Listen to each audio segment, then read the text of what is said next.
Hey y'all, this is David, the Georgia photographer, and today what I'm gonna do is I want to share something with you I learned about myself, and that is how I learned what I like to shoot in photography.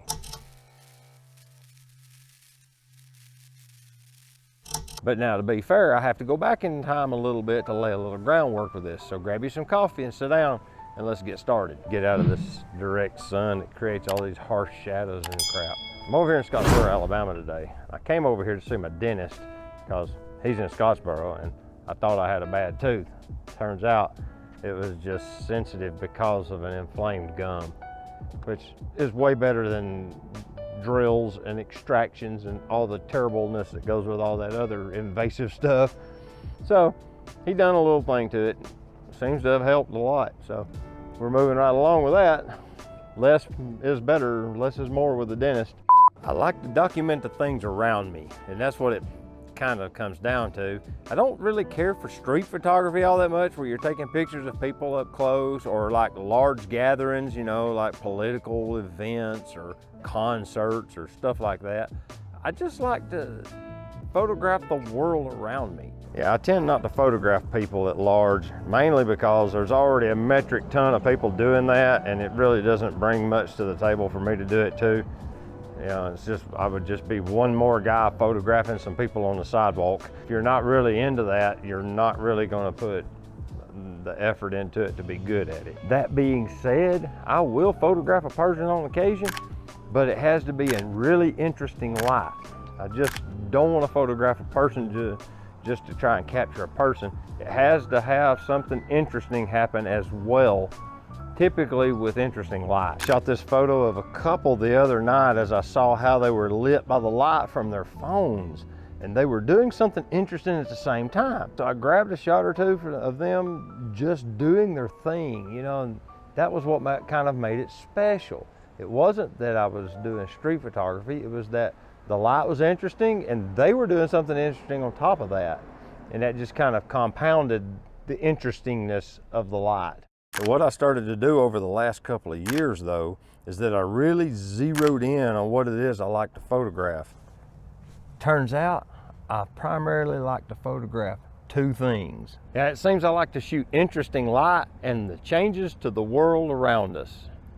And that's pretty much it, with a dabbling of like the usual suspects of the cliche things like fall colors and, you know, pretty wildlife photos and things on occasion. But if I was to cook it down to its basic most form, those would be the two that it would be. Things like the Kinley Hotel in this series of photos you see, where I documented it as they brought it out of the ground right there on the side of Market Street over about a year period or so, and captured all of that happening in just a few photographs. But by chasing the light, it has become kind of a central focus for me to get things that are pretty prominent light sources. Things like movie marquees at night has become a big thing for me, you know, and like that photo of the couple I was talking about, it was a very obvious one. It's kind of the low-hanging fruit, to be honest, for capturing light and chasing light, because it's so obvious. The more difficult happens in midday sun. That's when you get the good photos in my book. The other ones, they're real pretty and they tell cool stories, but man, if you can get good light at midday, you've done something. Chasing the light has become so strong for me, I do it more than any other kind of photography now. There is one other kind of genre of photography I like though, literally everything. By photographing everything, it gives me the opportunity to photograph things like the smoke I saw the other morning. I just take my camera and take photos and just capture things and save those moments in time. Basically, I'm just documenting the world again. Kind of falls back to that, but I do like to photograph wildlife and beautiful fall colors and occasionally a waterfall, you know, just all sorts of things. Now, for you to figure out what you like to shoot requires a few things. You'll need to take a lot of photos of stuff you think is kind of neat. That's just rule number one. Take lots of pictures and just photograph everything that seems to be interesting to you. Number two, you're going to go back through that catalog and you're going to look at those photos and scrutinize what it is about those photos that made you drawn to them. What made you want to take that picture? Just examine it. Was it the light? Was it the shapes? Was it the lines? Was it the subject matter, you know?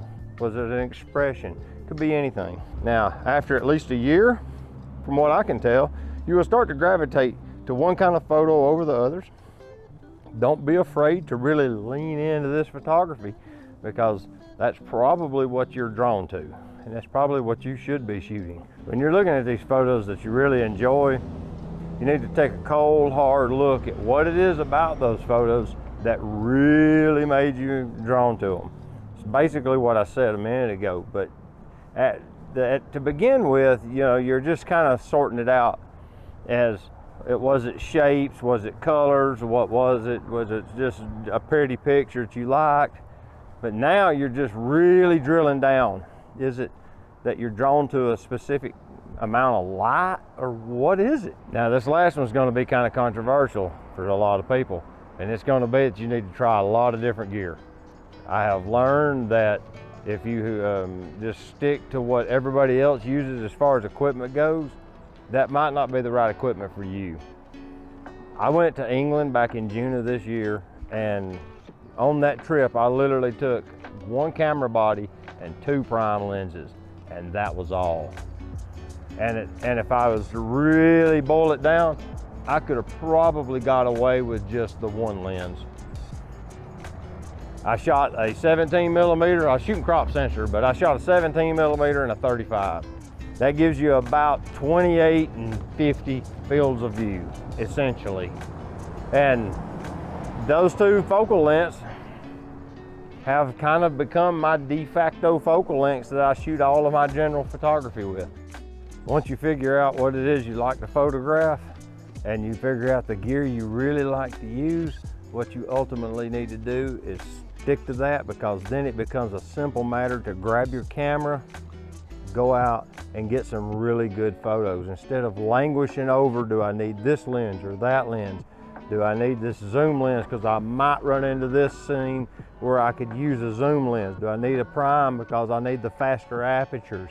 Do I want a smaller, lighter camera today, or do I want something bigger and bulkier that gives me more versatility? You get away from all that, and you just get down to what you see these Leica shooters shooting with that are doing street photography, where they've got an M6 with a 35 millimeter Summicron on it, and they're just happy as a lark. One camera, one lens, and they're out taking pictures. They're not worrying over equipment all day mindlessly. It's just the magic of photography. Just get out and enjoy yourself. So I hope this helps you on your journey, because I spent like 7 years to make this journey myself, and that was after I decided to really focus on what I like to do. So if I can save you a little time and get you further down the road than me, then that's what I'm wanting this video to kind of do.